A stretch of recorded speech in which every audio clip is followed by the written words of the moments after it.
الحمد لله نحمده ونستعينه ونستغفره ونؤمن به ونتوكل عليه ونعوذ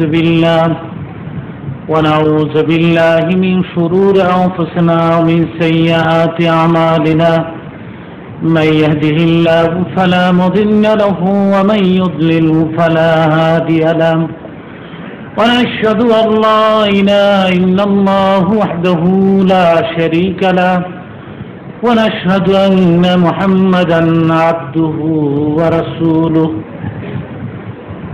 فقد قال الله تعالى في كلامه المجيد وفي فرقان الحميد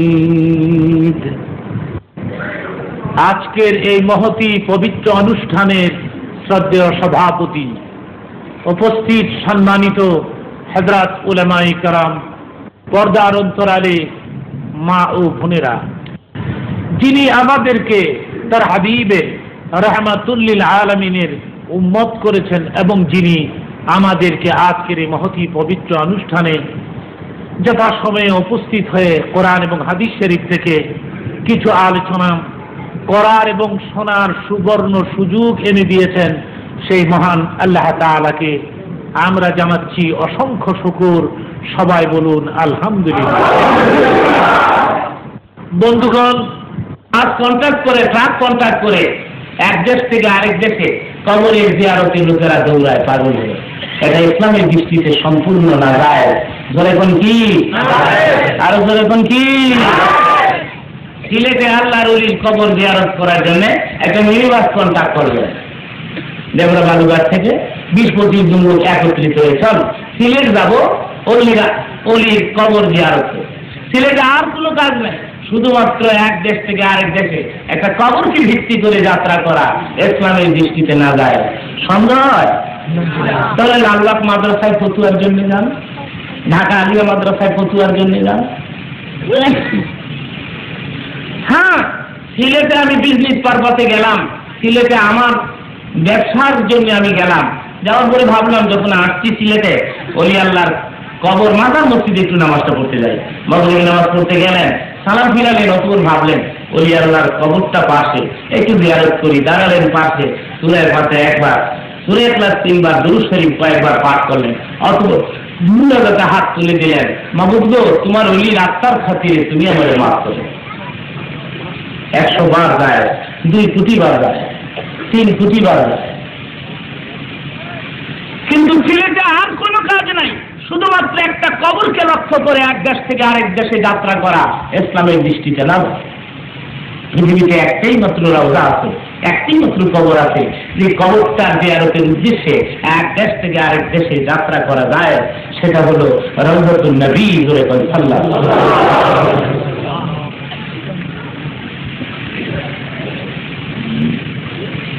পাকিস্তান, ভারত আর বাংলাদেশ, এই 3 দেশের মুসলমান কবর ভক্ত, মাজার ভক্ত, পীর ভক্ত। আমি মুরিদ হতে নিষেধ করছি না, কিন্তু মুরিদ হওয়ার আগে কষ্টি পাথরে যাচাই করতে হবে আমি যার কাছে বায়াত গ্রহণ করছি উনি কি সত্যিকারের পীর না বোকাস মারফত। কষ্টি পাথরে যাচাই 40 দিন সময় যদি লাগে, 40 দিন পর্যন্ত তুমি যাচাই করতে থাকো।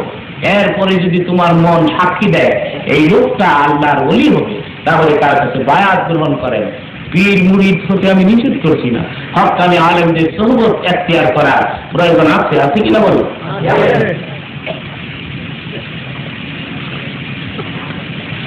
কিন্তু এটা জানবেন, কবরের ভিতরে ঘুমিয়ে আছে যে মৃত ব্যক্তি, এই ব্যক্তি আমার জিন্দেগির ভালো মন্দের কিছুই করতে পারে না। সেই জন্য ছোট্টকালে আমরা পড়েছিলাম কালমাতে খাইরিহি ওয়া শাররিহি মিনাল্লাহ তাআলা ওয়াল বা'থ বা'দাল মাউত। বলেছিলাম কি, বুঝেছিলাম কি, ও খোদা, আমার জীবনের ভালো মন্দের ফয়সালা একমাত্র তোমারই বৈঠক থেকে হবে। আর কালমাতে ছোট্টকালে এই স্বীকারোক্তি পেশ করার পরেও হাইকোর্ট মাজারের পাশে গিয়ে দাঁড়ালাম আমার চাকরির প্রমোশনের জন্য। আমার ছেলের আমার সাথে বইতে ভালো হয় না, মাজারের পাশে গিয়ে মাজারের মাটি ওই খোলা পেটের ভিতরে ডলে আর করে আমার সাথে ভালো করে দে, আমার সাথে দাম লাগবে যাই বালা বললাম হইলে মাজারের মাটি যখন জলতাছ এটা কেমন তামাশা বানাই দিলাম।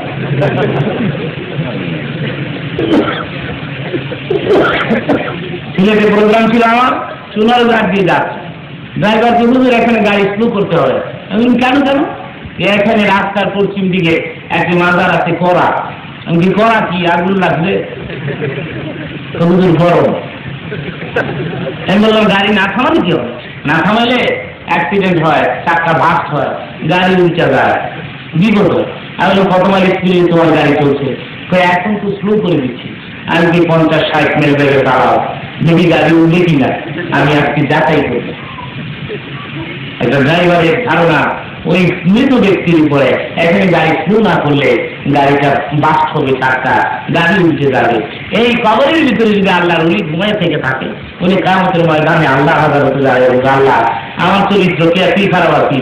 আমি কিন্তু খারাপ মানুষই আসছিলাম, চাক্কা ভাড়ায় যেতাম, মানুষ নিতাম, গাড়ি উঠাই নিতাম, আমি কিন্তু খারাপ মানুষই আসছিলাম। আমি তাদের বিরুদ্ধে আজকে তোমার আদালতে মানহানির কেস দায়ের করলাম।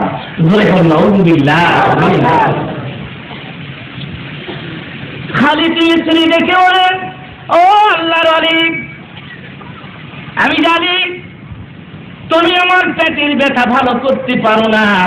তোমার কবরের পাশে 30 পারা পুরা কোরআন খতম করেছি, এজন্য খোদার সাথে তোমার সম্পর্ক ভালো। তাই পেটের ব্যথা যদি ভালো হয়ে যায়, প্রাণ ভরে আল্লাহর গোলামি করব, বন্দেগী করব, কোরআন শরীফ বেশি বেশি করে তেলাওয়াত করব। লেখক লিখে মনে হয় খালেদ মিস্ত্রির পেটের ব্যথা তুলনামূলকভাবে আগের চেয়ে একটু বেশি বেশি মনে হয়। খালেদ মিস্ত্রি কষ্ট করে পুনরায় আবার ওই কবরের পাশে 30 পারা কোরআন খতম করে দিয়ে এত বড় মনে যাচ্ছেন। দেখি দেখি বলে অলিরা গালি, অলিরা মৃত্যুবরণ করে না। আবার আমি 30 পারা কোরআন খতম করে শোনাই দিলাম। পেটের ব্যথা যদি ভালো হয় রে আল্লাহর ওলি, আমি খুশি হব। তবে এতটুকু জানি তুমি আমার পেটের ব্যথা ভালো করতে পারবে না। তোমার কবরের পাশে 30 পারা কোরআন খতম করেছি, এজন্যে প্রভুর সাথে তোমার সম্পর্ক ভালো। তাই কিতাবে লিখে লিখো, মনে হয় ব্যথা আর একটু বাড়তি বাড়তি লাগে। এবার মিশরের মানুষ মেজাজ একটু করা কিছিলেন, পাশের জঙ্গলার থেকে ব্যাগ কেটে এনেছেন, কবর সুজা দাঁড়াইয়াম। দেখি দেখি বলেন, এতদিন মনে করেছি আল্লাহর ওলিরা মরে না, আজকে মনে করলাম ওলি আল্লাহরা মরে যায়। ব্যথাতে করে খালেদ মিস্ত্রি আল্লাহর ওলির কবরের উপরে 3টা আঘাত করে দিয়েছে। লেখক লিখে এক একটা আঘাতের চোটে কবরের মাটিগুলো চারদিকে ছড়িয়ে পড়ছে। পাশে বেতখানা নিক্ষেপ করে দিয়ে খালেদ দৌড়াচ্ছে বাড়ির দিকে। লেখক লিখেন 6 মাসের মধ্যে পেটের ব্যথায় খালেদ মিস্ত্রির ঘুম আসে না। আজকে কেন জানি রে হঠাৎ করে খালেদ মিস্ত্রির চোখের উপরে ঘুমটাই হয়ে যায়। ঘুমের ঘরে সকলে দেখে পাহাড়ের কেনার খুশি বসিয়ে যাচ্ছে খালেদ মিস্ত্রি। হঠাৎ করে পাহাড়ের আড়াল থেকে এক ব্যক্তি বের হয়ে খালেদ মিস্ত্রির সামনে দাঁড়ায় রেখে রেখে বলে, খালেদ রে, আর একটা কদম সামনে গোবার ক্ষমতা তোর নাই, দাঁড়াও। জামাটা খুলছে, পাঞ্জাবিটা খুলছে, পিঠটা খালি করে দেখলে কি বলে, খাগা দেখ রে, 3টা আঘাত করে আমার পিঠটারে কি করছ? খালেদ মিস্ত্রি দৌড়ে গিয়ে আল্লাহর ওলির পায়ের পরে পড়ে যায়। আল্লাহর ওলি গো, হাতে ধরি পায়ে পড়ি, মেহরবানি করে আমার মাফ করে দেয়। আমি বুঝি নাই, আমি বুঝতে পারি নাই, আমার আঘাত আপনার পিঠের পরে লেগে গেছে। মেহরবানি করে ক্ষমা সুন্দর দৃষ্টিতে আমাকে দেখবেন। আল্লাহর ওলি দেখে বলে, খালেদ রে, আমার কবরের পাশে 30 পারা কোরআন যখন তুমি খতম করেছো, খুদার কসম রে খালেদ, আমার জীবনে এত মিষ্টি কোরআন কোনদিন আমি শুনি না। খালেক 30 পারা কোরআন আমার কবরের পাশে খতম করার পরে রে ও খালেক কোরআনের তেলাওয়াত শুনে আবার তৃপ্তি নিতে নাই। আমি ভাবছিলাম ভালো হয়ে যদি যাত্রে খালে তুই আমারে আবার কোরআন শরীফ শোনাবি না। বুক বড় আশা লইয়া রে খালে, মন বড় আশা লইয়া আমি দ্বিতীয়বার তোর মুখ থেকে কোরআন শরীফের তেলাওয়াত শুনলাম। ভাবলাম খালিদ রে আবার যদি তুই ভালো হয়ে যাস তাহলে আমাকে কোরআন শরীফ শোনাবি না। আমি পুনরায় মন বড় আশা লইয়া রে খালিদ আমি তোর মুখ থেকে কোরআন শরীফ আবার খতম শোনার জন্য পেরেশান ছিলাম। কিন্তু খালি এইভাবে তুই আমার পিঠের পরে আঘাত দিয়ে দিলি, আজকে কদম বাড়াবার ক্ষমতা নাই রে, আমি তোরে মাপ দিচ্ছি না। খালিদ মিস্ত্রি পায়ের পরে করে খাট ডেকে ডেকে বলে, হুজুর এই নেন আমি আমার পিঠটাকে খালি করে দিলাম, আপনি আঘাতের বিনিময়ে আঘাত দিয়ে দেন। আমার পিঠের পরে আঘাত করতে থাকেন, আমার জীবনটাকে খতম করে দেন, আমি জীবন কুরবান করে দিব গো, এই কদম মোবারক জীবন আর কোনোদিন ছাড়বো না। আল্লাহ রলি দেখে বলে, খালিক রে একটা ওয়াদার বিনিময়ে আমি তোরে মাফ করে দিতে পারি, বল রে খালেক আমার ওয়াদা পালন করবি কিনা, পুরা করবি কিনা? খালেক মিস্ত্রি দেখে বলে, কিসের ওয়াদা গো আল্লাহ রলি, জীবনের বিনিময়ে বলেও আমি আপনার কথা রাখবো বলুন। আল্লাহ রলি খালেককে বুকের সাথে জড়িয়ে দেখে বলে, ও খালিক ওয়াদা দে প্রতি মাসে মাসে আমার কবরের পাশে এক কোরআন খতম আমারে শোনাবি। আর জোরে বলেন সুবহান। দেখে গেল ওই আল্লাহরা মৃত্যুবরণ করার পরও কোরআন শরীফের তেলাওয়াত শোনার আগ্রহ পেশ করেছেন। আর আমাদের অবস্থা, আমরা গানের পেছনে বাদ্যযন্ত্রের পেছনে পাগল।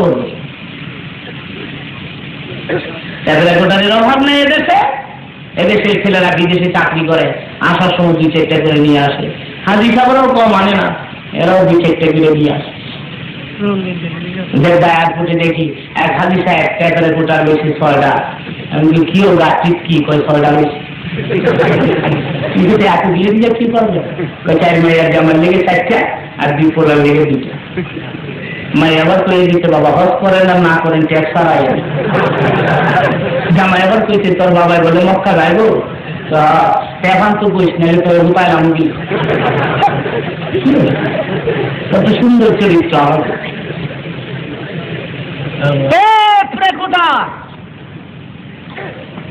এখন বাদ্যযন্ত্র গান যেখানে যান না, রোনাল ছবিনের সবকা মার্কা গান, নানি গো নানি আমার নিবানি, দোলাবাই গো বাড়ি, দোলাবাই আমার জানের জান, প্রাণের প্রাণ। দুলাবাই কয় শাড়ি আমার নিজে জান দিয়া যায়, আমি খালি থাকবো, আমি ফাঁসি দিয়া। সুতরাং বাংলাদেশের দুলাবাইগুলি এখন শালির পেছনে ঘুরতেছি কিনা দূরে করে।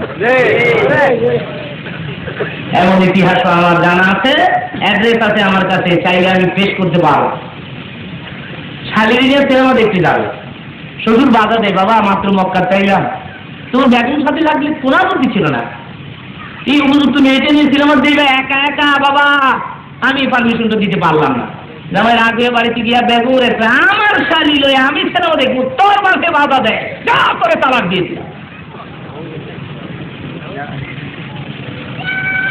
হবে না দুলাভাইগুলি শালির পেছনে ঘুরতেছে, শালির সিনেমা দেখে তো যায় দিয়া যায় যাচ্ছে না, আরাম তোর এখন কি, আরো তোর এখন কি। আর নিজের বেগমের ছোট ভাইয়ের লগে সিনেমা হলে পাঠায় যাওয়া তো ডবল যায়।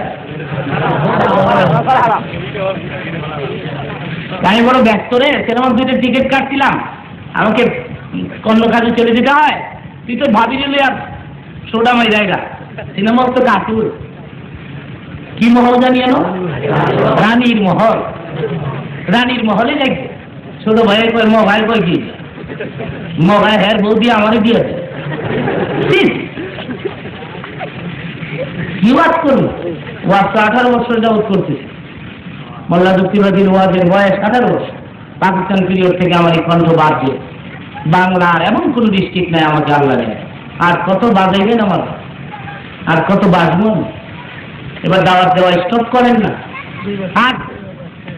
আর কত রাসিল ওয়াজ কম শরীর আমল বেশি। আল্লাহ আমাদের তৌফিক দেন, করে করে না। দাউদ সম্পর্কে রাসূলকে প্রশ্ন করা হলে রাসূল বলছেন দাউদ কাল মাউত। দাউদকে আজরাইলের সাথে তুলনা দিতে রাসূল জোরে করে নাউযুবিল্লাহ। আজরাইলকে যেমন ভয় পাও এর চেয়ে বেশি ভয় পেতে হবে তোমার দাউদ। আর দাউদ নবীর গান বাড়িয়ে গেছে, ভাবি ও মেরে ভাবি तू मेरे भाभी नहीं तू मेरे माँ है। भाभी रे माँ डा है मोगा কিরে মোগা ভাবি রীতি মা ডাকি। পাগলামি আর কত করবেন? ওই কিন্তু পাগলামি, আর কত মিথ্যা, আর কত চুরি, আর কত বদমাশি, আর কত ছেলে হলে, আর কত প্রস্তাব। এখনো সময় আছে আল্লাহ নবীর নাম নাম, আল্লাহ নবীর নাম সবাই বলেন। এখনো সময় আছে আল্লাহ নবীর নাম, আল্লাহ নবীর নাম। পাগলেন আর কইলেন না। এখন ঘরে ঘরে কোরআন শরীফের তেলাওয়াত চালু করে দেন, ভালো হবে না খারাপ হবে? আমি জোরে কর। গভর্নমেন্ট সাহেবকে আমি বলছিলাম, ও গভর্নমেন্ট সাহেব, আপনার বঙ্গভবন থেকে নিয়ে শুরু করে বাংলাদেশের একদম সাধারণ ভিক্ষুকের যারা কুটির পর্যন্ত যদি আবার এদেশে প্রতিটি মুসলমানের ঘরে কোরআন শরীফের তেলাওয়াত চালু হতে পারে, ইনশাআল্লাহ আবার শান্তি হবে। হবে কিনা? শুধু সাইনবোর্ডে শান্তি হয়? গভর্নমেন্ট সাইনবোর্ডে লিখেছে রাস্তায় রাস্তায়, ইসবিরু সাবিরু ওয়া রাবিতু ওয়াতাসিবু বিহাবলিল্লাহি জামিয়া ইন্নামাল মুমিনুনা ইখওয়া কলনা দলনা। দেখেন না আরবি সাইনবোর্ড? বলছিলাম শুধু সাইনবোর্ডে কাজ হয় না, বঙ্গভবনে কালামে পাকের তেলাওয়াত চালু করে দাও। ডাক্তার সাহেব ডিসপেন্সারের সামনে লিখছে এখানে যাবতীয় সর্বপ্রকারের ঔষধ পাওয়া যায় সাইনবোর্ডে। একজন গিয়ে আছে ডাক্তার, চুল ব্যথার ট্যাবলেট আছে তো নাই, খুবই ব্যথার মলম সকালে আসি শেষ হয়ে গেছে, ক্যান্সার রোগের ইনজেকশন তো নাই। কিন্তু কি লিখছেন? সর্বপ্রকারের সব ওষুধ পাওয়া যায়, অবশ্য 3টি আইটেম এখন আপনার ডিসপেন্সারিতে পাওয়া গেল না। ডাক্তার সাইনবোর্ড নামান, নামায় কাটেন, কাইটা লেখেন, কিছু কিছু ওষুধ পাওয়া যায়, পুরো ওষুধ পাওয়া যায়। শুধু সাইনবোর্ডের কাজ, কেন পাকের তেলাওয়াত ঘরে ঘরে ঘরে ঘরে আবার চালু করে দেন। আপনারা কোরআন শরীফ পড়েন, এখন নামাজের পরে সূরা মুলক পড়েন, লাভ হবে না কাজটা হবে? এখন কে কে কোরআন শরীফ পড়া জানেন আমি তো জানি না। আমার মনে হয় এখানে সব লোকেরা কোরআন শরীফ পড়া জানে, অনেকে কোরআন শরীফ পড়া জানেন, জানার ইচ্ছাও জানে, শিখবার সব। এমন সাহেবের কাছে যদি কায়দা নিয়ে কালকে সকালে যান, হুজুর আমি কোরআন শরীফ শিখতে আসছি, উনি কি পিঠায় বার করে দিব? উনি কি পড়াবেন আপনাকে কোরআন শরীফ? আপনি কোরআন শরীফ পড়ুন, সূরা মুলক পড়ুন। সূরা মুলক যদি আপনি নিয়মিত তেলাওয়াত করতে পারেন তাহলে কি হবে? লাভটা কি হবে? যেদিন মৃত্যুবরণ করবেন মসজিদের পালকি আপনার দুয়ারে হাজির হয়ে যাবে, 4 জনে ধরিয়া কাঁধে লইয়া আপনাকে গুলিস্তানে নিয়ে যাবে, 2 জনে ধরিয়া যখন কবরে নামাই দিবে। আর সবাই যখন আপনার কবর থেকে 40 কদম দূরে গিয়ে দাঁড়াবে, তখন আপনার জিন্দেগির সূরা মুলক গুলো বিরাট বড় পাখি হইয়া আপনার কবরে ঢুকবে। এখন সুবহানাল্লাহ। পাখার নিচে আপনাকে ঘুম পাড়াবে, কবরের ফেরেশতারা কবরে এসে তালাশ করতে থাকবে। কবরের ব্যক্তি গেল কোথায়, পাখিটি দেখে বলবে আমি তার গোটা জিন্দেগি সূরা মুলক গুলো বিরাট বড় পাখি হইয়া আমার পাখার নিচে ঘুম পাড়াইছি। কেমন ঘুম পাড়াইছি রে, ইসরাফিলের সিনার ফুয়ের আগে ঘুম আর কোনোদিন ভাঙবে না। সূরা মুলক নিয়মিত তেলাওয়াত করলে লাভ না খাস্তা? একটা ছেলেকে কোরআন শরীফ তৈরি করে পড়া, নিজেও পড়ো, একটা ছেলেকে হাফেজ বানাও, একটা মাদ্রাসা করেন, লক্ষ লক্ষ টাকা বিজনেস করেন আপনারা, হাজার হাজার টাকার ব্যবসা করেন আপনারা। আপনারা এখানে একটা মাদ্রাসা করতে পারেন কিনা? হয় কিনা? কিছু ভয় লাগে বাঙালি, এখানে একটা মাদ্রাসা হয় কিনা? মসজিদের পাশে একটা মাদ্রাসা করেন, একটা মাদ্রাসা করেন, কমপক্ষে একটা হাফিজি মাদ্রাসা করেন। শত শত ছেলেরা হাফিজ হবে, লাভ হবে না খাতা হবে?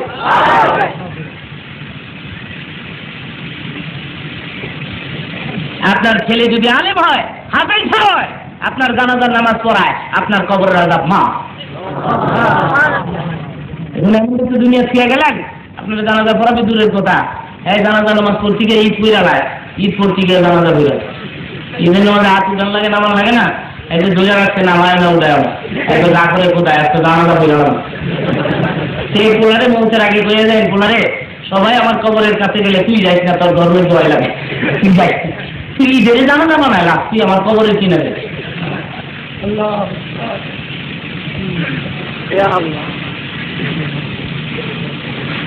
আমার আব্বা পৃথিবীতে বেঁচে নাই, আব্বার কবরের পাশে গিয়ে যখন দাঁড়াই তখন মনে করি আজকে আর কানবো না, আজকে না খেয়ে এসে পড়বো, কিন্তু মনে হয় চল্লিশ চোখ দিয়ে পানি আসে। কারণটা কি? এটা ব্লাডের কানেকশন, এটা রক্তের যোগাযোগ। কিন্তু মাঝে মধ্যে আরেক বেটার বাপের কবরের কিনারে যদি মাঝে মধ্যে দাঁড়ায়, এটা আমার বাবার কবর, একটু জিয়ারত করে দেন। আল্লাহ আমি রব্বির হামহুমা কামা রাব্বায়ানি সগীরা, আল্লাহ দোয়া রাখেন ভাই, যাই আমার আরেকখানে গিয়ে ওয়াজ ভালো লাগবে। কারণ হের বাপের কবরের কিনারে আধা ঘন্টা টাইম যা চোখ ফাটাইলা অন্য বাবা, এটা হলো একটা দোয়া, লাগলে লাগবে না, নিলে বলতে হবে। কিন্তু নিজের দোয়ারে আলেম বানান, এটা হলো একটা দোয়া না, এটা নিজের দোয়া, এটা ব্লাডের কানেকশন। একদিন হাওড়া চূড়ান্তে খাদ্যে আমার খাদ্য বলছে মাথা আছে, কুমড়ো আছে, এটা যদি বলেন নাও লাগবে, কিন্তু নিজের খাদ্য নিজে খাও যান, যেখানে খাও জানি সেখানেই হাত যান। নিজের পোলারে আলেম বানায় যান, বাবার কবরের পাশে দোয়া করার সাথে সাথে হাদিসের বিরুদ্ধে সাথ করেন, বাপের কবরের পাশে সন্তান যখন কাঁদে, চোখের পানি বের হয়ে নাকের আগায় আসার আগে আগে বাপ মার কবরের আযাব মামা। নিজের পায়ে নিজের হাতে কুড়ালের আঘাত করবেন না। একটা ছেলেকে আলেম বানায় যান, একটা ছেলেকে হাফেজ বানায় যান। কিয়ামতের ময়দানে সব ক্লাসের আলেম হবে, সব ক্লাসের অফিসার হবে আলেম, সিনিয়র ক্লাসের অফিসার হবে আলেম, একদম গেজেটেড অফিসার হবে আলেম। একটা আলেমের সিগনেচারে বিনা হিসাবে 10টা লোক বেহেশতে যেতে। এটা আমার বাপের ঘরের বানানোর কথা নয়, হাদিসে রাসূল সাল্লাল্লাহু আলাইহি ওয়াসাল্লাম। কিয়ামতের ময়দানে আপনার ছেলে সিনিয়র ক্লাসের আলেম হবে, আপনি এত বড় অফিসারের বাপ হবেন, আপনার বোধহয় কোনো দাম টাম হবে না। এতদিন আমাকে কেউ সালাম দেয় না, যখন আমার পোলা ওই উপজেলার চেয়ারম্যান হয়েছে তখন কিছু সালাম আমি পাইনি। সালাম আলাইকুম চেয়ারম্যানের বাবা, সালাম আলাইকুম চেয়ারম্যানের বাবা। তো বাকি চিঠি লিখতে পোলারে এতদিন আমার কেউ সালাম আলকি দেয় না, তুই যেদিন থেকে চেয়ারম্যান হয়েছ সালাম আলকি একটু হয় না কেন? বাপে যে সালাম পায় নিজের পাওয়ারে না পোলার পাওয়ারে? এখন কার পাওয়ারে? তাহলে কিয়ামতের ময়দানে সব ক্লাসের অফিসার হবে আলেম, সিনিয়র ক্লাসের অফিসার হবে আলেম। আপনি এত বড় অফিসারের বাপ হবেন, রহমতের ফেরেশতারা আপনাকে কেন সালাম দিবে না?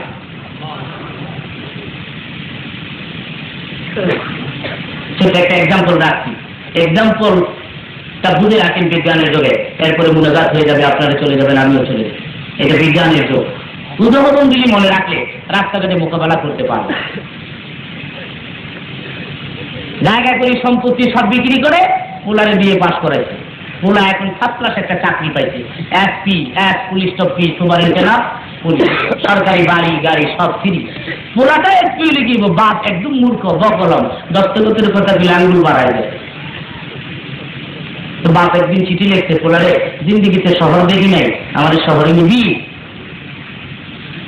বেগমকে ডাক দিয়া কয়, বাবা যে শহর দেখতে চাই, তুমি কি করো? তাড়াতাড়ি বাবারই লইও, দেরি করো না। তা আমার যে ব্যস্ত দেশের পরিস্থিতি ভালো না, এক কাজ করো, এক পৃষ্ঠা চিঠি লেখো, আর এক পৃষ্ঠা ম্যাপ এঁকে দাও, রাস্তার ম্যাপ। চিঠি লিখতে, বাবা দেশের পরিস্থিতি ভালো না বিদায় আমি আসতে পারতেছি না, কিছু টাকা সাথে করে নিয়ে সকালবেলা নারায়ণগঞ্জে নামবেন, ছোট্ট একটা ঘর দেখবেন, মাঝখান দিয়ে ছিদ্রি, টাকা ঢুকাইয়া কোয়েন টিকিট দিতে, টিকিট দিলে দেখবেন গাড়ি আসবে, গাড়ির ইঞ্জিনটা কালো, উপর দিয়ে ধোয়া উঠতেছে, নিচে দিয়ে পানি পড়তেছে, এরকম দেখলেই সেটা হয়ে যাবে। চন্দ্রপুর স্টেশন আসলে রিক্সাওয়ালারে চিঠির নিচের অ্যাড্রেসটা জানালে, আমার বাসায় আসলে আমি আপনার এসপি পোলা উপযুক্ত খেদমতের জন্য সদা প্রস্তুত।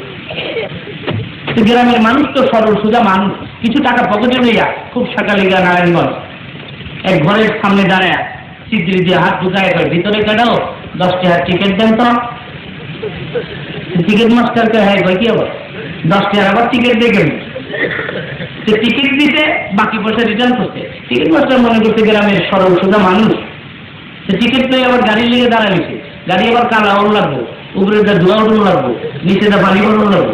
গ্রামের মানুষ তো জীবনে তো গাড়িগুলো দেয় নাই। এক চিঠি সকালবেলায়, আগের দিনে চিঠিকে পোশাকে ছিল আবার কালা, খুব সকালবেলায় সিগারেট হাতুলে এটা সাফ করতে হয়েছে, পোশাক কালা, উপরে দা উঠতে সিগারেটের ধোয়া, নিচে তা পেশাব করতে বুড়াই মনে করছে গাড়ি বুঝে জায়গা। আবার চিন্তা করেন এই লোকটা কেমন সরল, এক চেয়ে সরল মানুষ দুনিয়া হতে পারে? ব্যক্তি মানুষগুলো সরল থাকবে ধরে তো ভার। আমার দুঃখ লাগে, কিছু মুসলমানের আমদানি হয়েছে সোনার বাংলায়, এরা গোবিন্দ বুঝে সিগারেট টান না দিলে গোডাউন ক্লিয়ার হয়, সারা রাত খায় নাই, সকালবেলায় কান্দা গাল বেয়া ফেরালে নাক দিয়া বুমার লাইন ধোয়া ছাড়তে, আর সিগারেটের ধোয়া পেটের ভিতরে পায়নার লগে গিয়া ধাক্কা মারছে, এবার পায়না নিচের দিকে বোত্তা মারছে, এবার ডান হাতে সিগারেট বাম হাতে বদনা, উনি ল্যাট্রিনে ঢুকছে, সিগারেট টানে, পেশাব সারে, পায়না সারে, 100 3 কাম স্টার্ট দিচ্ছে। এবার বললো এগুলো কাঠমোল্লা করে, আমি বলে কারদা বানাইছে। হ্যাঁ কত ভদ্রটা দেখ, ল্যাট্রিনের ভিতরে যারা বিড়ি পান করতে পারে এদের পায়খানার কাঠির ভিতরে 1 প্যাকেট বিরিয়ানি দিয়ে দিয়ে খাইয়া হইয়া থাকবে।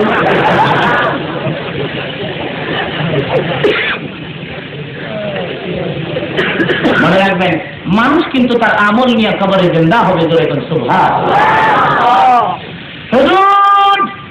দেখে বলি তাহাবিরা রে, মানুষ তার আমল লইয়া কবরে জিন্দা হবে।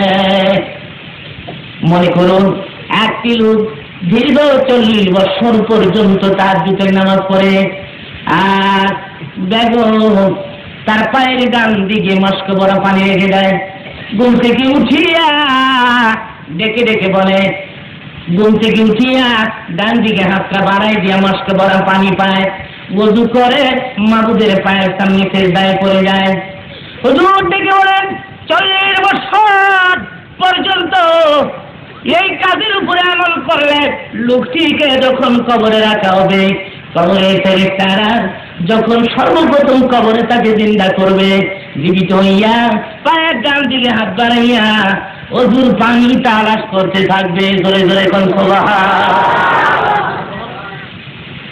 ওযুর পানি না পাইয়া চিৎকার করে ডাকতে থাকবে, বিবি গো 40 বছরে কোনোদিন তুমি ভুল করো না, প্রতিদিন পায়ের কিনারে পানি আজের করে দিয়ে খোলা, আজকে গো বিবি কেন তুমি আমার পানি দিই না? বিবি গো পানি দে, ওযু করি, প্রভুর পায়ের সামনে সেজদায় পড়ে যায়। কবরে ফেরেশতারা ডেকে ডেকে বলে, ও আল্লাহর আদেশ, এটা দুনিয়া না রে, এটা কবর। সুবহান। মানুষ তার আমল দিয়ে কবরে জিন্দা হয়, এ লোকটার অবস্থা যদি এই হয়। পাশাপাশি আমি বলবো কিছু লোকের খাসলত আছে, ঘুম থেকে উঠে শেষ রাত্রে খালি ডাবা ডাবা করতে থাকে। বেগুলে কয় ডাবাটা কি মাথার কিনারে যাই, নাইলে গেলে করে মোতাইলাম মোবাইলে বেগুন পিটুনির ভয়ে ওই রাতের প্রথম ভাগে ডাবা এর মাথার লগে ঠেহাই নিয়ে দিয়ে ঘুমের চুরি ডাবা আসবে, ডাবা জ্বালায় বর বর ভর ভর ভর ভর। আমি বলবো এই লোকটা মৃত্যুবরণ করলে কবরে ফেরেশতারা যখন তাকে জিন্দা করবে, আমার মনে হয় জীবিত হইয়া সঙ্গে সঙ্গে বলবে, বিবি গো ডাবা গো। ফেরেশতারা দিব ডাবা ছিল, ডাবা কি পাড়া মারতো, আতুরি বার ছিল, খাওয়াই দে ডাবা জন্মের খাওয়া। খবরদার, মানুষ কিন্তু তার আমল নিয়ে কবরে জিন্দা হবে। জোরে কোন সুবহানাল্লাহ।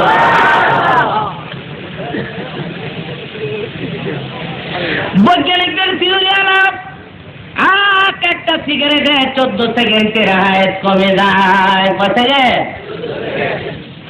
সিগারেটে যদি 14 সেকেন্ড কমে, বিড়িয়ে আরো তো বেশি কমানোর কথা, যত তলব বেশি। আর ডাবায় ডাবায় তো মাইরা লনের কথা, এখন মইরা যাই ডাবুগা তো ডাবাকে দোষী দোষী নরমের দ্বারা দোষ খাই রে মুসলমান। এখন মুসলমান আছে ঘুম থেকে উঠে সিগারেট টান না দিলে তার পায়খানা ক্লিয়ার হয় না। ধরে কোন নাউজুবিল্লাহ। বলতেছিলাম টিভি সিগারেট হাতে নিয়ে পেশাব করতে বইতে বুড়ায় দৌড় মারছে। বুড়া কেউ দৌড় মারেন তো গাড়ি বোধহয় যায় গাড়ি তো এমনি নিয়ে আমি তো গাড়ি ভাগে তো বুড়া একটু বেশি কালা উপরে যা ধোয়া উঠবো নিচে যা পানি এটা টিটি কোন যা বাসাইছেন তো ওদিকে সই যাবই না। কিছুক্ষণ পরে গাড়ি আসলো। রাস্তাঘাটে বন্ধ করবো নেই বাবা এক জায়গায় চড়তাম বলছিলাম গাড়ি মনে করি না টিটির গাড়ি চড়তাম বলছিলাম। কত সরল বাচ্চা দেখে গরম পানি করিয়া বাবারে গোসল করাইয়া বিশ্রাম দেওয়ার পরে পার্সোনাল গাড়ির বাম পাশে বসে বাবা শহর দেখবেন চলে। এটা আন্তর্জাতিক দিয়া বিমানবন্দর খড়িটা কত সুন্দর বাবা। এটা হোটেল সোনারগাঁ 5 স্টার। কালকে মহিলের পরে হোটেল সোনারগাঁ একটা প্রোগ্রাম ছিল আমার এই কালকে ছবি রিয়াদ থেকে দিল্লি মরনা আসছে। এদের একটা প্রোগ্রাম তৈরি করতে হবে। ডাঙ্গা সম্মেলনে যাবে তারা। ডাঙ্গাতে সেমিনার শুরু হয়েছে। তো এদের সঙ্গে আলাপ আলোচনা করার জন্য আমি আর কখনো আমি ইসলাম 2 দিন গিয়েছিলাম সোনারগাঁ। কোনো সুবিধা নেই জীবনের প্রথম সোনারগাঁ 5 স্টার। ঠিক আছে এটা বেশি ঢুকে মনে হয় না এটাতে করি। আমার দুঃখ লাগে একটা জিনিস আমার ব্রেন স্ট্যাক করেছে সোনারগাঁয়ে ঢোকার পরে। সোনারগাঁয়ে কামরার ভিতরে বেডগুলো এগুলো পূর্ব এবং পশ্চিম দিকে দেওয়া আর বাড়িগুলো দেওয়ার পূর্ব দিকে লোকেরা শুইলে পা ভুলি যায় একটা। তো আমি আসার সময় হোটেল ম্যানেজারের সঙ্গে আমার দায়িত্ব যতটুকু আমি বলে আসছি ম্যানেজারকে শুধু এতটুকু বলছি এই বেডগুলো আপনার এই কায়দায় বসাইলেন যে শুইলে পরে পাটাকে ব্লাড দিকে হয়ে যায়। এটা তো দেশের পলিসি না, এটা তো বিদেশি পলিসি। আপনারা তো চেঞ্জ করে দিতে পারেন। আমরা এখানকার পূজা এখানে নিতে পারি। এটা একটা মুসলিম স্টেটে মানুষ শুইলে পাটা চলে যাবে কেবল আর দূরে করে নাউজুবিল্লাহ। বাবা এটা হোটেল সোনারগাঁ 5 স্টার করে কি বড় সুন্দর বাবা। এটা হোটেলের দরকার খোঁজ খেয়ে যাওয়া যেতে পার্ক তো বাবা এটা পার্ক করেগা এখানে পার্কিং করতে হবে বাবা রে। গাড়ি মনে করে টিটির গাড়ি চড়তাম চাই আমি বুঝি পার্কিং বুঝবো বাবা। পার্কিং বুঝে করতাম না আমার বাবা মন খোলা। এবার পার্কিং যদি বুঝতে যাও শুক্রবারে ভার্সিটির কিনারে পার্কের গোড়ায় গিয়ে দাঁড়ায় দেখো সখা তার সখীরে লইয়া মগায় মগিরে লইয়া লাইলি মজদুরি লইয়া সিঁড়ি তারপর হাবড়ে লইয়া ডাব গাছের গোড়ার বইয়া বাদাম খায় কিনা মগায় মগিরে লইয়া বাদাম খায় বাবা। কত সুন্দর চরিত্র। লজ্জাস্কর কথা মুসলমানদের জন্য।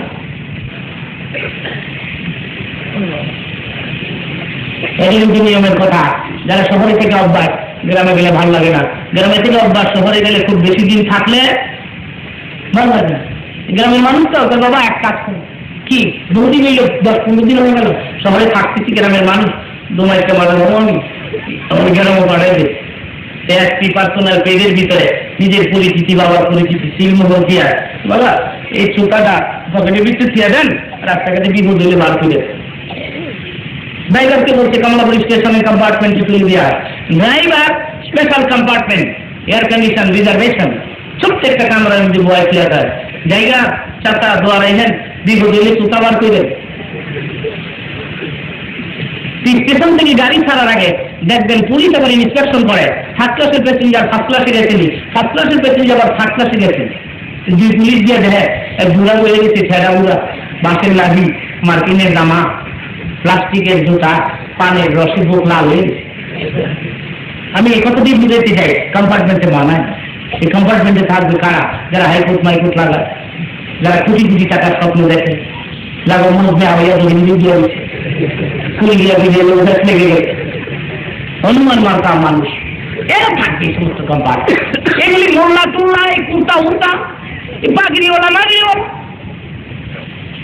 ব্রাহ্মণবাড়িয়াতে বক্তৃতা ছিল আমার ফার্স্ট ক্লাস টিকিট দিয়ে গেছি কমিটি আবার কামলাপুর স্টেশনে কমপার্টমেন্ট দুটো তিনি বড় বড় মুসলা বলে বাবারে বাবা মুখ দেখলি মাথা ধুয়ে বেড়া গা করে কোথায় অনুমান নিলাম না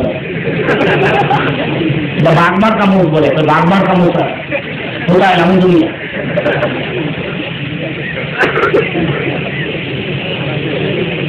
নোয়াখালীতে রিলিফের সাহায্য দিতে গেছে অন্ধবে তারা সাহায্য সামগ্রী পাইয়াছে বাবা এত সাহায্য জীবনে কোনদিন পাই না কিনা রায় দোয়া করে দিই একটু লাগিয়ে সামনে খালিছে মাথা দাঁত দিয়েছে আল্লাহ আমার মায়ের একটা ভালো জামাই মিলাই দিও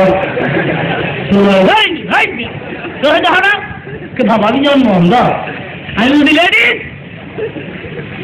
অন্ধবে তারা বাবা চুলের কাটিং কুটিং যে মনে করছিলাম আমি রেডি আমি যদি গঞ্জি সেটা বুঝতেই দেয়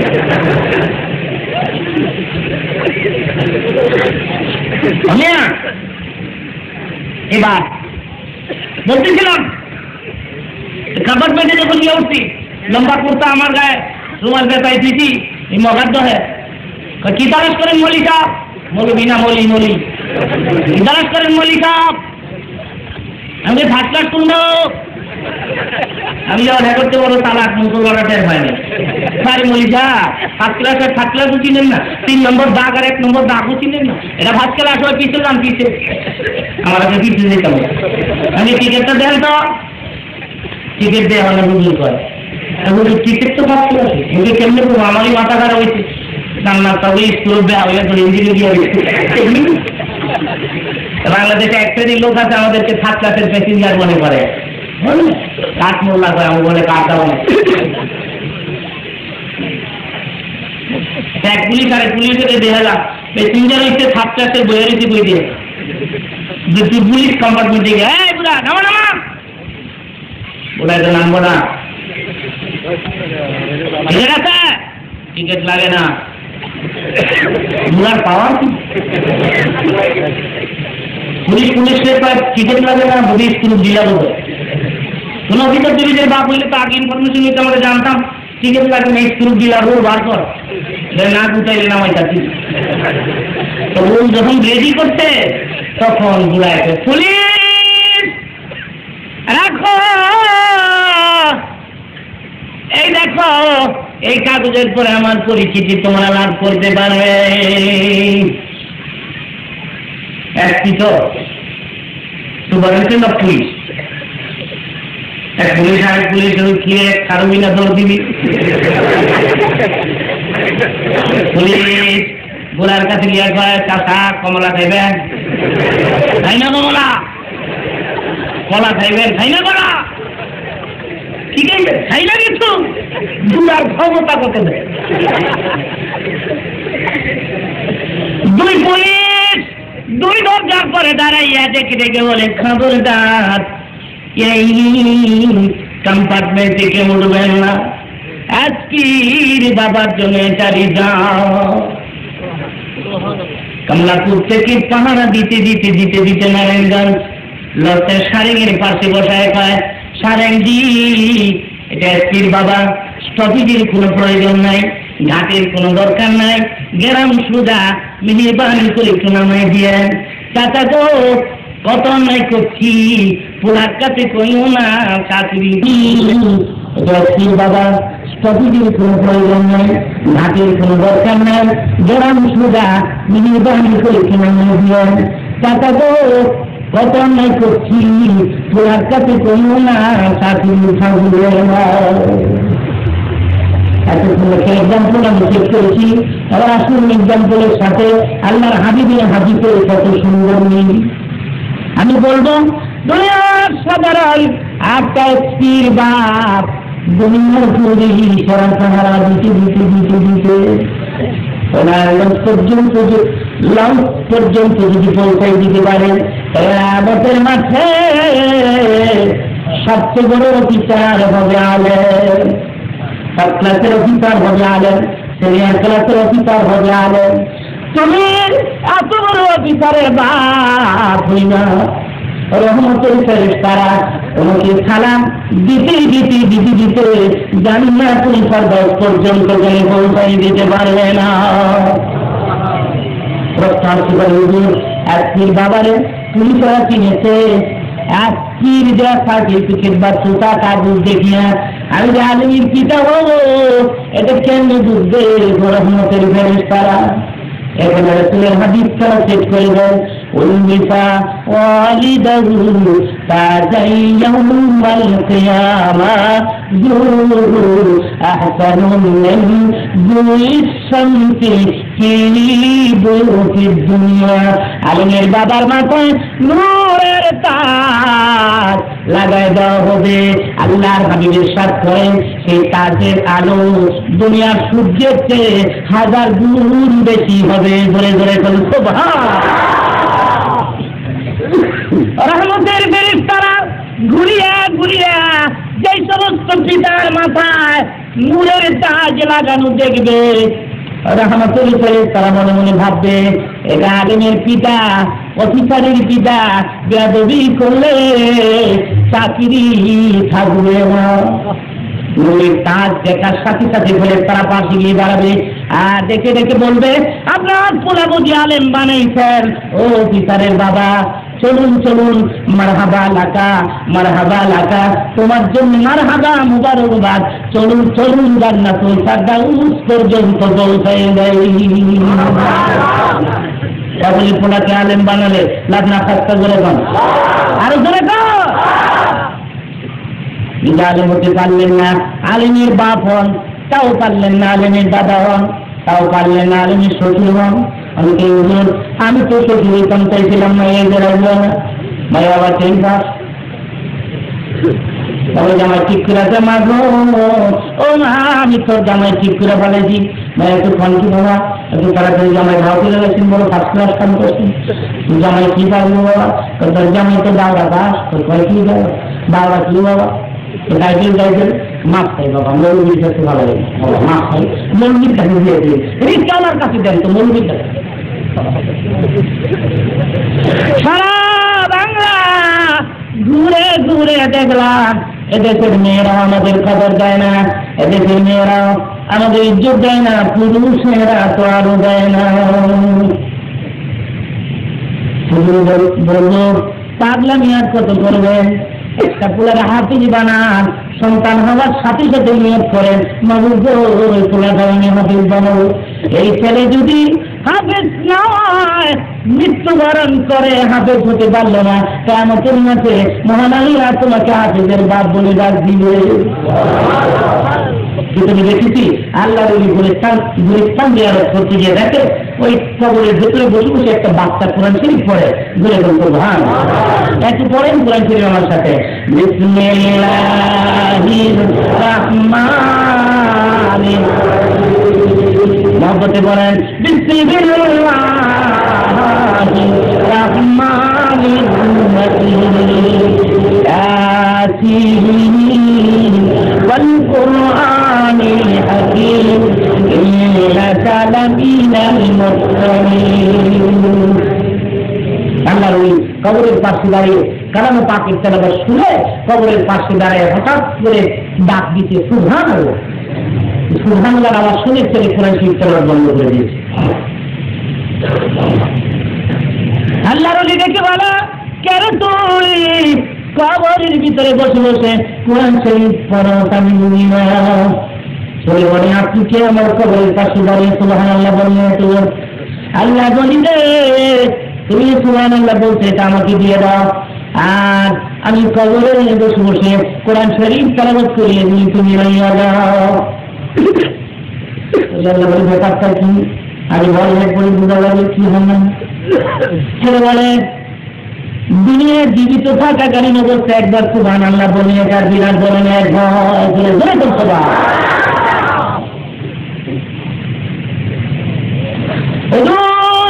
হাদিসের বিশ্বাস করার সাহাবীরা কেউ যদি একবার সুবহানাল্লাহ বলে তার নামে বেহেশতের সামনে বিরাট বড় একটা গাছ তৈরি হয়ে যায়। সাহাবীরা দেখে বলেন হুজুর ওই গাছটা কত বড় হবে? নবী আমার দেখে বলেন শক্তিশালী একটা শরীর, তাজা গোড়া পৃষ্ঠে চলে যদি দৌড়তে থাকে, দৌড়তে দৌড়তে ওই শহীদটি ঘোড়ার পিঠ থেকে ফুটবলের নেয় জমিনে পিঠকে পড়ে যাবে, গাছের ছায়ার মাঝখানে যাইয়া ওই ছায়া তো লম্বা হবে। সাহাবীরা ছায়াটা অতিক্রম করা কোনোদিন সম্ভব হবে না। আরো জোরে এখন সুবহানাল্লাহ হয় না, আরো জোরে বলেন। তাও ইলেকশনের আগে যে আওয়াজ বাড়ো এটা বাড়ো, ইলেকশনের আগে তো পা খাইয়ে যেতাম না। পা হিন্দু মুসলিম ভাই ভাই সবার কাছে ভোট চাই, মাংনা চা খাওয়াই না, আপনি কোনো চা খাওয়াইছে? ইলেকশনের আগে আমার এলাকার মধ্যে একটা 40 কাপ চা খাওয়া খাইয়ে নি, চা খাইয়ে আমি মাংনা খাওয়ায় যেন যাই। ইলেকশনের আগের আওয়াজ জোরে শুরু হয়, সুবহানাল্লাহর আওয়াজ শুনছে। ছেলেটি রেখে বলে হুজুর সুবহানাল্লাহ একবার বলেছেন দুনিয়া ন্যায় হয়েছেন, কবুল করিয়া কিয়ামত পর্যন্ত কোরআন পড়লে তার ন্যায় হবে না বলেছেন। সুবহানাল্লাহ আল্লাহ ডেকে বলে চলে রে, কেন রে তুই কবরে বসে বসে কোরআন পড়ে জানে? ছেলে বলে আমার জন্মের পরে আমার বাবা নিয়োগ করেছে আমার কোরআনের হাফেজ বানাবে, কিছুদিন পরে আমি মৃত্যুবরণ করি আমার বাবার মনের আশা পুরাইবার জন্য বাবা প্রতিদিন সকাল বিকাল বিকাল রহমতের করে তা কবরে পাঠায় দেয় কোরআনের হাফেজ বানাইবার জন্য।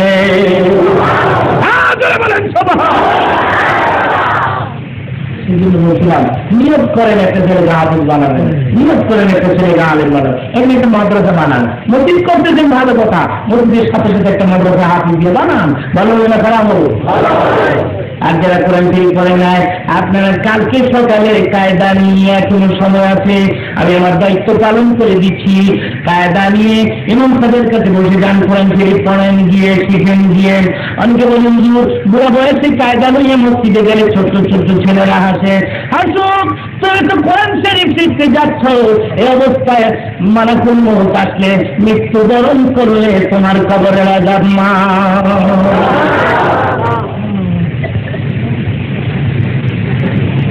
বাবা কিয়ামতের মাঠ যেদিন শুরু হয়ে যাবে আমার মাবুদ দেখে বলবে দাউদ নবীরে তুমি একটু কোরআন শরীফ থেকে পড়ে পড়ে শোনা বলে কোন দাউদ পড়তে ধরবে কোরআন শরীফ, সারা আসরের মাঠের মানুষ দাউদের কণ্ঠ শুনতে থাকবে আর দাউদ আলাইহিস সালাম কোরআন শরীফ পড়তে থাকবেন। কিছুক্ষণ পরে আবার আল্লাহ ডাক দিবে, দাউদ গো তুমি আর কোরআন শরীফ পড়িও না, আমার বন্ধু কই, আমার রাসূল কই, ও বন্ধু দাউদ নবী তো আমার কোরআনের জন্য কষ্ট করে না, দাউদ নবী তো আমার কোরআনের জন্য তাই করে জমিনে রক্ত দেয় না, দাউদ নবী তো আমার কোরআনের জন্য উহুদের ময়দানে দাঁত ভাঙে না। আপনি রক্ত দিয়েছেন, আপনি কোরআন শরীফ পড়বেন, আমি আসুন একটু মদিনার দিকে তাকাই মোনাজাতের আগে, দেখি কোরআন শরীফ কত সস্তা করে পেয়ে গেলাম। কোরআন শরীফ কত বড় নিয়ামতের বিনিময়ে আমাদের সামনে আসছে। আসুন মদিনার দিকে একটু তাকাই দেখি, কেটে আসছেন আল্লাহর হাবিব গোসল করে বসেছেন আর হযরত আয়েশা নবীর গায়ে রোল মালিশ করতেছেন। দেখে বলে আয়েশা হুজুর ও যদি দেন তাহলে আমি একটা আবদার আপনার দরবারে পেশ করে দিতাম। আমার নবী দেখে বলে আয়েশা গো অর্ধাঙ্গিনী হইয়া আমার পারমিশন ছাড়া তুমি কোনো কথা বলো না।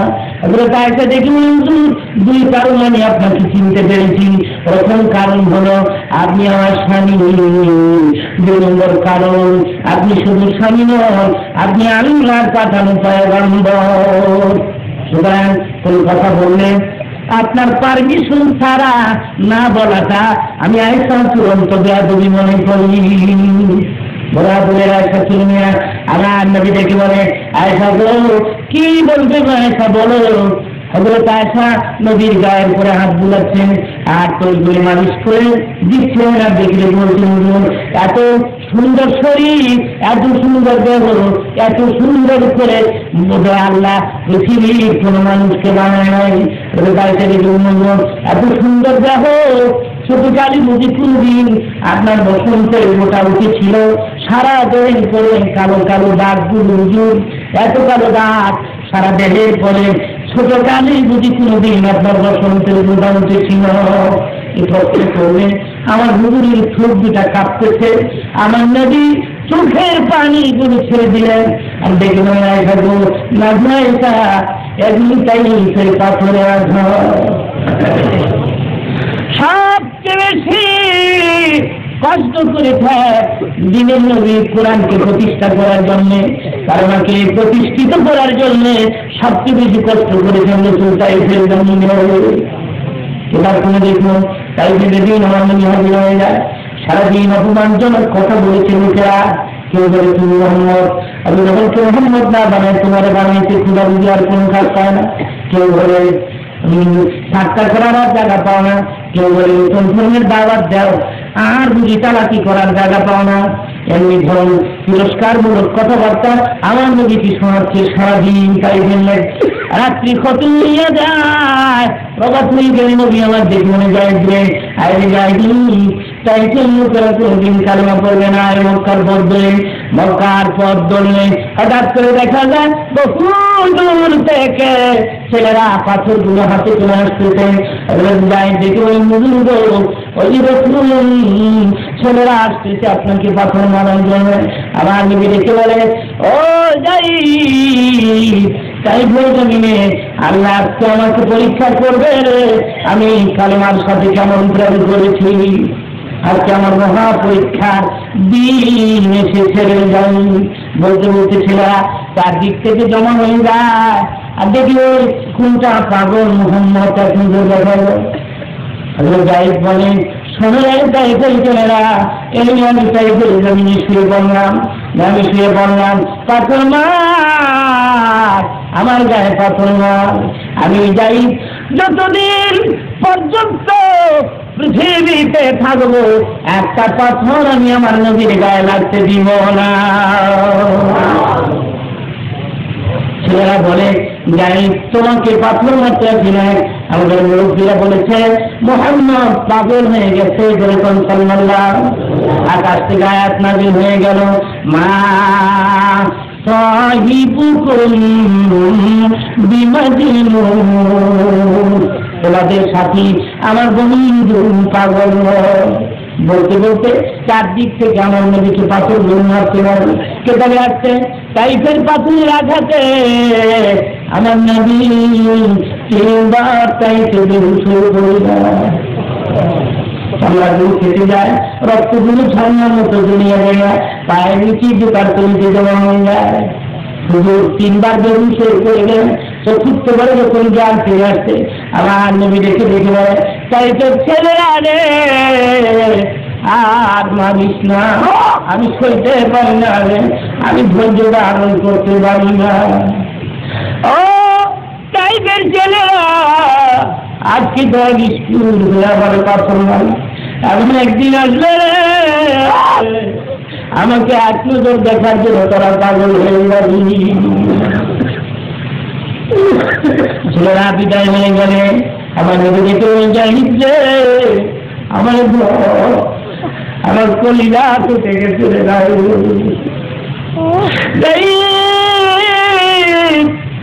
আমার পানি পিপাসা লাগবে।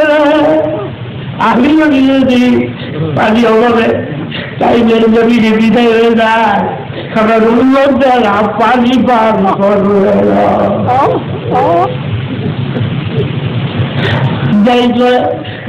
রাখিয়া আমি তাইফের দুয়ারে দুয়ারে ঘুরিয়া ও তাইফের একটু পানি ভিক্ষা দিবানি। কালারের পানি রে মোহাম্মদ নামের পানি কত আরাম করে কোরআন শরীফ আসছিল, কত আরাম করে কালেমা আসছিল। আজকে কোথায় কালেমা, কোথায়? কিতাবে আসছে সেই যখন আমার হুজুরকে পানি দেয় না, আমার হুজুরকে ডেকে বলে যায় আমাকে নিয়ে পদ্ম গিয়ে দেখে একটা লোক একটা বকরি লইয়া বাগানের পাশে বসা। আমার দেখে বলে যাই বকরি ওয়ালার বললে তার বকরি থেকে আমাকে একটু দুধ দেয়। যাই দেখি নিয়ে বকরি ওয়ালা রে একটু দুধ চায় সরকার বকরির মালিক কেউ দিকাবে, কেউ দুধ চায় মোহাম্মদ বাপ দাদার ধর্মের পরিচয় কালিমার জন্য লোকেরা তাকে পাগল পায়। সে মোহাম্মদ আমার বকরির কাছে দুধ চায়। পাগল আমার বকরি বাচ্চা দেয় নাই, দুধ কি করে এটা দিতে পারে? এটা বুকা ছাড়া আবার কি দুধ দিতে পারে? যাই বলুন কার কাছে দুধ চাইতে আমি বকরি তো বাচ্চা দেয় না, দুধ বলি কেমনি দিয়ে যাই রে পারবি সব যদি দেয় আমি এই বকরির কাছে একটু চাইব। এবং কি বলে পারমিশন দিলাম, দেখবো দুধ দেয় না দেয় জানি আমি সাথে মোহাম্মদকে পিটাবো। শরীফ পড়ে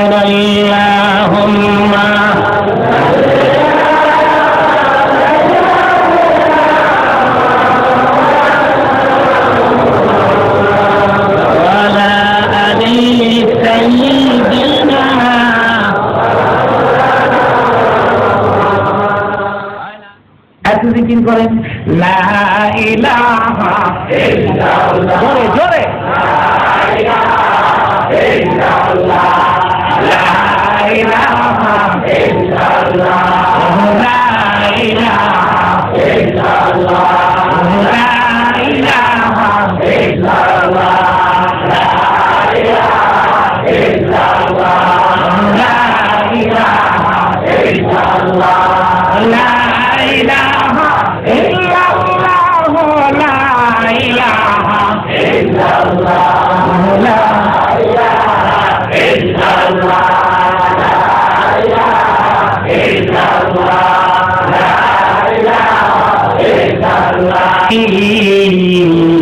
কারো ছেলের অভাব, কারো মেয়ের অভাব, অসুস্থতায় ভুগতে হয়তো কেউ চাকরির অভাব।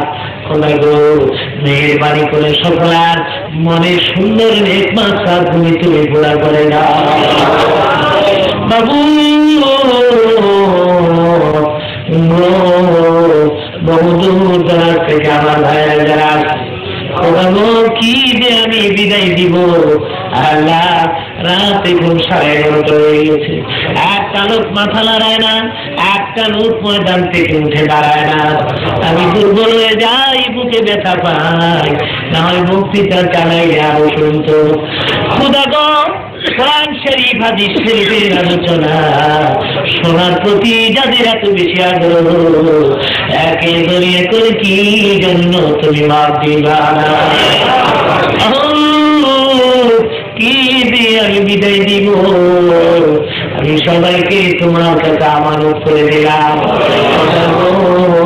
প্রত্যেকের শ্বাস নিঃশ্বাসে হাজার হাজার নেক লিখে নিও। জানি না কোন দিন মালাকুল মউত এসে যায়, জানি না কোন দিন সমন জারি হয়ে যায়, জানি না কোন দিন মসজিদে খুনার ওই পালকি আমার দুয়ারে আগে হয়ে যায়। আমি কেমনে থাকবো গো ওই কবরে, যেখানে মা নাই বাপ নাই, বন্ধু নাই বন্ধু নাই, খেদা নাই গো বালিশ নাই, সাথী নাই গো বাতি নাই। আল্লাহ কেমনে থাকবো গো এই কবরে? এই মনে যাতে খাতিরে তুমি সাথে আমাদের কবরে বাতি জ্বালাই দিও। তুমি আমাদের কবর থেকে মদিনা তোমার বন্ধু রওজায় পরিষ্কার একটা পথ খুলে দিও বাবু।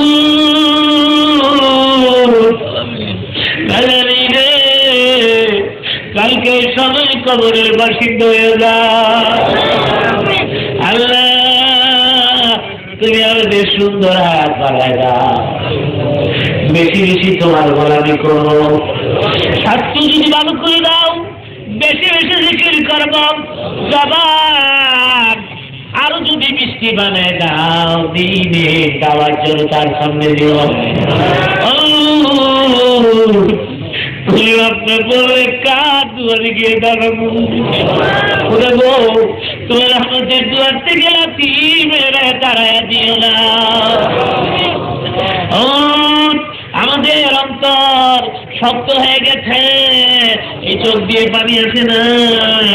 তুমি বলেছ বন্দারে কার, আমি যখন দেখবো তুই কাঁদ, আমি যখন দেখবো রে বন্দা সরকার দেবে পানির ফোঁটা ঝর্ণার মতো ঝরে পড়ে যাচ্ছে। আমি যখন দেখবো তুই কাঁদ, আমার মায়া লাগবে রে বন্দা। বন্দারে তোর চোখে বাড়ি দেখলে আমি সইতে পারি না। সাথে সাথে তোর জীবনের সব গুণা মাফ করে দেই। চোখে পানি নাই গো, কান্নার মুখের মতো মুখ দেখা করে রাখলাম। দেবানি আমাদের মাফ দিবালে। تقبل مني إنك أنت السميع العليم وتب علينا يا مولانا إنك أنت التواب الرحيم মৌতের দিনে সবাই বলো মৌতের দিনে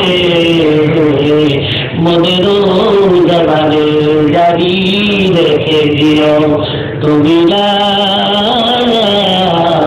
ইলাহা ইল্লাল্লাহ মুহাম্মাদুর